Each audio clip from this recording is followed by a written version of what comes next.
హైదరాబాద్లోని స్ఫూర్తి ఇంజనీరింగ్ కాలేజీలో ఫ్రెషర్స్కు నిర్వహించిన ఓరియంటేషన్ ప్రోగ్రాం గ్రాండ్గా జరిగింది. కాలేజీలో కొత్తగా చేరిన స్టూడెంట్స్కు గ్రాండ్ వెల్కమ్ చెప్పారు సీనియర్స్. ఈవెంట్లో విద్యార్థుల పేరెంట్స్ కూడా పాల్గొన్నారు. కార్యక్రమానికి global hospital director Ratnakar chief గెస్ట్గా అటెండ్ అయి స్టూడెంట్స్కు కొన్ని సూచనలు చేశారు. ప్రపంచం అంతా ధనం చుట్టూ తిరుగుతోంది. ఒక్కడి జ్ఞాపకం పెట్టుకోండి, ధనవంతుడి ప్రాణాన్ని ఆ ధనం నిలపలేదు, బలవంతుడి ప్రాణాన్ని ఆ బలం నిలపలేదు, వైద్యుడి ప్రాణాన్ని వాడి మందులు నిలపలేవు. ప్రపంచంలో నిలిపేది ఏంటంటే నీ బంధువులు మాత్రమే. ఎవరు వీళ్ళెవరు చేయరు. నిన్ను నువ్వు కౌగలించుకోలేవు, నిన్ను నువ్వు ఓదార్చుకోలేవు, నిన్ను నువ్వుగా చేయలేవు.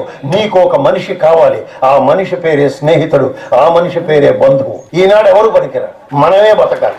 ఈ స్వార్థం దయచేసి వదిలేయండి. Be together. అందుకనే ఈ అన్నదమ్ములు ఇద్దరిని నేను చెప్పింది ఈ కాలేజీకి రావడానికి కారణం కూడా అదే. Be together, be united, loving each other అండి.